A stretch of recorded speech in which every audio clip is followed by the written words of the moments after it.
నేను మొన్నటి వరకు యువరాజును, నేనే రారాజును, సిరిసిల్ల నాదొక సామ్రాజ్యం, నేను తెలంగాణ వాదిని అని చెప్పి చెప్పుకున్న ఈ స్థానిక ఎమ్మెల్యే కల్వకుంట్ల తారక రామ గారి యొక్క భాగవతం బయటపడ్డది.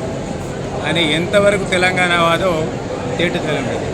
ఇవాళ ఇండియా కూటమి అభ్యర్థి జస్టిస్ బి సుదర్శన్ రెడ్డి గారిని ఇండియా కూటమి అభ్యర్థిగా నిలబెట్టగానే వాళ్ళు సాష్టాంగ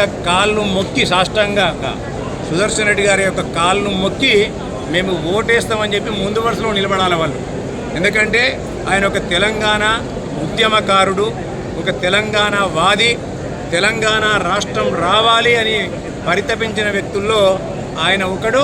ప్రత్యేకంగా నిజంగా కూడా చెప్పాలంటే తెలంగాణ ఉద్యమానికి, తెలంగాణ వాదానికి ఆయన ఎన్నో విధాలుగా దోహదపడ్డాడు, సహకరించిండు.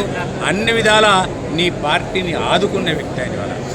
ఇవాళ ఓడదాటదాకా ఓడ దాటిన తర్వాత బోడమల్లప్ప చందంగా ఇవాళ మీ చీకటి బంధాన్ని ఇవాళ కేటీఆర్ గారు బయట పెట్టిండు. చెప్పగానే చెప్పిండు. ఇవాళ యూరియాకు ఇలా ఇండియా కూటమి ఇవాళ ఎవరైతే నిలబెట్టినరో ఆ అభ్యర్థికి ఓటు వేయడానికి లింక్ పెట్టిండంటే ఆయన తెలంగాణ పట్ల వాళ్ళ నిబద్ధత ఎంత, కేవలం తెలంగాణ అనేది వాళ్ళ దోపిడికి ఒక ఆయుధంగా మలుచుకున్నారనే దానికి దీని ద్వారా తేటతెల్లమైంది. ఇప్పటికి కూడా నేను కేటీఆర్ గారు ఒకటే మాట చెప్తున్నా, మీ అయ్య కేసీఆర్ గారు నాడు తెలంగాణ ఉద్యమానికి జస్టిస్ సుదర్శన్ రెడ్డి గారు ఏ విధంగా సహకరించిండ్రు, ఏ విధంగా అనేక రకాలుగా ఇలా ఎన్జిఓల ద్వారా కానీ దాని ద్వారా కానీ అనేకమైన సెమినార్లు, మీటింగులు పెట్టి వాళ్ళ యొక్క మాటల తూటాలను పెంచి ఇలా ఆ రోజు సమైక్య రాష్ట్రవాదుల పట్ల ఏ విధంగా వాళ్ళ యొక్క పనితీరు ఉన్నదో మీ అయ్యని అడిగని చెప్తున్నా.